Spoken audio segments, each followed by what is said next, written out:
Hello guys, आप कैसे हो। आई होप कि आप लोग अच्छे ही होंगे। मैंने पिछले वीडियो में बताया था कि न्यूट्रल को अर्थ क्यों करते हैं, इससे फ़ायदा और नुकसान क्या है। तो चलिए मैं आज ये विषय पर चर्चा करता हूँ आप लोगों से। आओ अब मेरे वीडियो में बने रहिए और लास्ट अंत तक देखते रहिए, तभी समझ में आएगा। अगर बीच में आप निकलिएगा तो समझ से बाहर हो सकता है। ये आपके फ़ायदे के लिए मैंने वीडियो बनाया हूँ।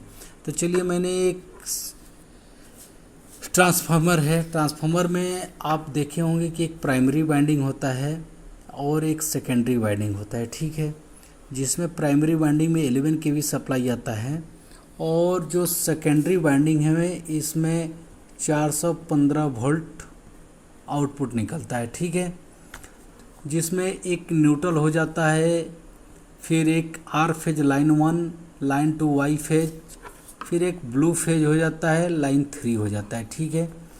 तो इसमें एक चीज़ है कि आखिर न्यूट्रल को अर्थ क्यों करते हैं। तो मैं आपको ये चीज़ क्लियर कर दूं कि न्यूट्रल को अर्थ इसलिए करते हैं कि आप मान लीजिए कि रेड फेज है, ठीक है। ये रेड फेज है। रेड फेज पे आप 220 वोल्ट की सप्लाई लेते हैं, प्लस में रेड फेज और प्लस में एक न्यूट्रल उठाते हैं, ठीक है। इसके द्वारा आप मान लीजिए कि एक बल्ब मान लीजिए कि आपको ऑन करना है, तो आप एक फेज प्लस न्यूट्रल आप उसमें कनेक्ट करते हैं, तभी तो बल्ब जलता है, ठीक है। बल्ब जलता है। वैसे ही वाई फेज, येलो फेज, इसमें भी क्या होता है, एक बल्ब जलाना है। अब बल्ब का सिंबल मैं बना दूं, चलिए ठीक है, मैं आपको उदाहरण के हिसाब से बता देता हूँ, ठीक है। तो इसमें एक फेज आप येलो फेज उठा लिए, वाई फेज उठा लिए, ठीक है। प्लस में आपको एक चीज़ यानी न्यूट्रल आपको देना ही पड़ेगा, ठीक है। ये न्यूट्रल दे दिए, ठीक है। ये भी बल्ब चालू हो गया। फिर हो गया ब्लू फेज, ठीक है। ब्लू फेज मैंने यहाँ से डायरेक्ट ब्लू फेज भी कलेक्ट कर लिया। यहाँ पे एक बल्ब लगा दिया, ठीक है। बल्ब मान लीजिए जलाना है तो एक ब्लू फेज प्लस में फिर आपको एक न्यूट्रल देना ही पड़ेगा। यानी ये 3 फेज सप्लाई है। 3 फेज पे आप 3 बल्ब चालू कर रहे हैं, ठीक है। प्लस में आप एक न्यूट्रल ले रहे हैं, यहाँ से उठा रहे हैं न्यूट्रल फेज, ठीक है।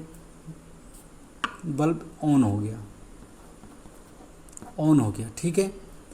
ऑन हो गया ये बल्ब, तो आपका ऑन हो गया। मान लीजिए कि आपके घर में सर्किट है या लोड है, फ्रिज है, कूलर है, टीवी है, वॉशिंग मशीन है, एसी है, जो भी आप इक्विपमेंट घर में चलाते होंगे, 220 वोल्ट एसी अवेलेबल होना चाहिए, तो ये वर्क करेगा, नहीं तो नहीं वर्क करेगा। आपको भी पता है हर एक चीज़ पे मैन्युफैक्चरिंग जो भी डिज़ाइन होता है 220 वोल्ट पे ही होता है, आपको पता ही है। उसका जो भी मैं आपको बहुत ही सिंपल भाषा में समझाने की कोशिश ये कर रहा हूँ कि आर फेज जो है, आर फेज पे एक बल्ब जल रहा है, 1 नंबर, ठीक है। ये दूसरा बल्ब है वाई फेज पे, ये 3 नंबर बल्ब हो गया बी फेज पे, ठीक है। लेकिन देखिए न्यूट्रल जो है, ये न्यूट्रल 1 नंबर बल्ब पे भी गया है, न्यूट्रल इसके थ्रू। फिर ये दूसरा न्यूट्रल आ गया इसके थ्रू 2 नंबर बल्ब पे। फिर तीसरा आ गया 3 नंबर बल्ब पे, ठीक है। लेकिन फेज देखिए, आप गौर कीजिए इसमें कि ये जो आर फेज है सीधा गया है ये बल्ब में, वाई फेज भी गया है 2 नंबर बल्ब पे, और बी फेज जो गया है 3 नंबर बल्ब पे, ठीक है। बाई चांस यहाँ से अगर आपका न्यूट्रल मिस करता है, डिस्कनेक्ट होता है, उस कंडीशन में ये आर फेज जो है, ये आर फेज तो आपके बल्ब में जा ही रहा है, ये बल्ब से रिटर्निंग घूमते हुए वापस कहाँ चला गया, यहाँ पे, यानी ये न्यूट्रल पे। यहाँ पे आर फेज आपका पहले से अवेलेबल है, यानी ये सर्किट में पूरे आर यानी रेड फेज घूम रहा है, ठीक है। यहाँ तक ये बल्ब से अगर वो मिसिंग कर गया न्यूट्रल, तो वाई फेज जो है, ये भी तो आपका वाई फेज यानी दूसरा फेज पे चल रहा है, ये भी रिटर्निंग क्या करेगा, ये बल्ब के थ्रू घूम करके चला गया कहाँ, रेड फेज के पास। और रेड फेज से क्या करेगा, रिटर्निंग यहाँ से घूम करके पुनः वापस ए बल्ब पे चला जाएगा। यानी ये जो वाई फेज है ये बल्ब के थ्रू इधर से घूमते हुए वापस ए बल्ब पे जाएगा। और ए फेज यानी आर फेज जो है फर्स्ट वाली फेज, ये आपका पहले से यहाँ पे बल्ब के अंदर में मौजूद है। गौर कीजिएगा, बहुत बारीक क्वेश्चन है, समझने वाली चीज़ है, ठीक है। और यहाँ से ये दूसरा वाली फेज रिटर्निंग घूम करके ये आपका वापस ये बल्ब के अंदर में चला गया है। यानी यहाँ पे आपका 440 वोल्ट यानी 415 वोल्ट अवेलेबल है। आई बल्ब का कैपेसिटी कितना है, 230 वोल्ट एसी, ठीक है। उस कंडीशन में आपका ये बल्ब ब्लास्ट करेगा, ठीक है, सर्किट को नुकसान करेगा।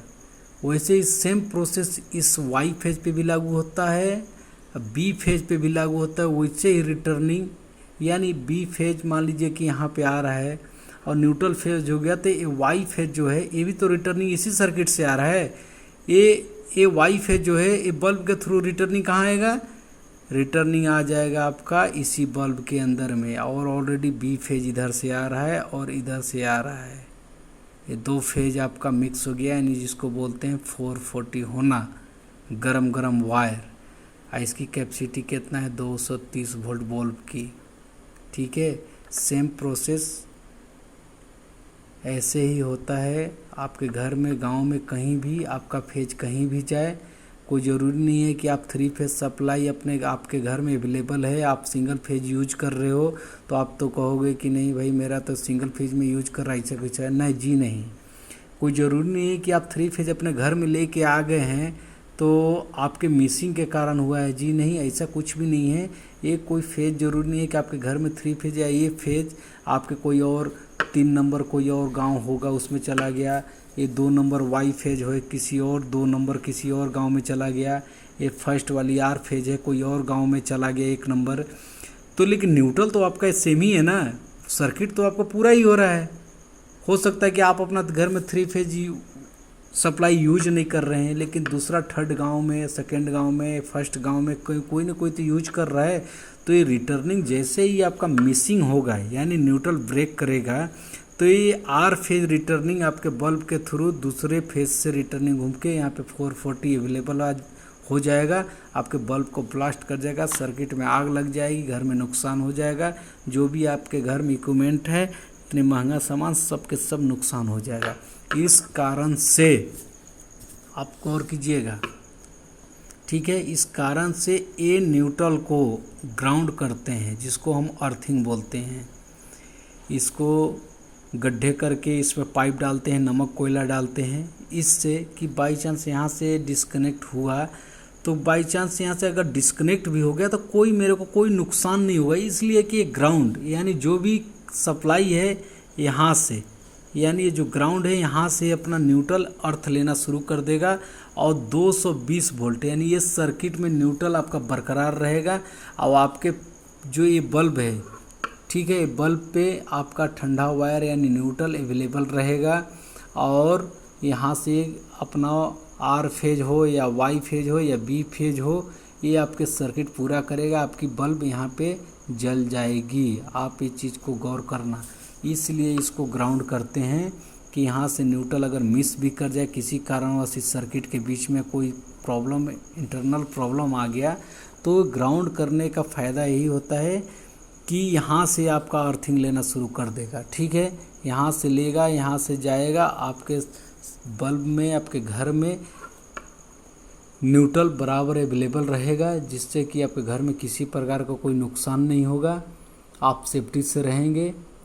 समझ लिए, यही न्यूट्रल और अर्थ को ग्राउंड करने का फ़ायदा होता है। अगर मेरे इस वीडियो से आपको समझ में आया होगा तो मेरे इस वीडियो को लाइक सब्सक्राइब करें, इलेक्ट्रिक ज्ञान गंगा को ऐसे ही आशीर्वाद देते रहें। आने वाले समय में नेक्स्ट वीडियो में मैं मिलता रहूँगा। अगर मेरे वीडियो में सही से आपको समझ में नहीं आया होगा तो मैं कोशिश करूँगा नेक्स्ट वीडियो में और समझाने के लिए, और कमेंट करते रहिए। धन्यवाद।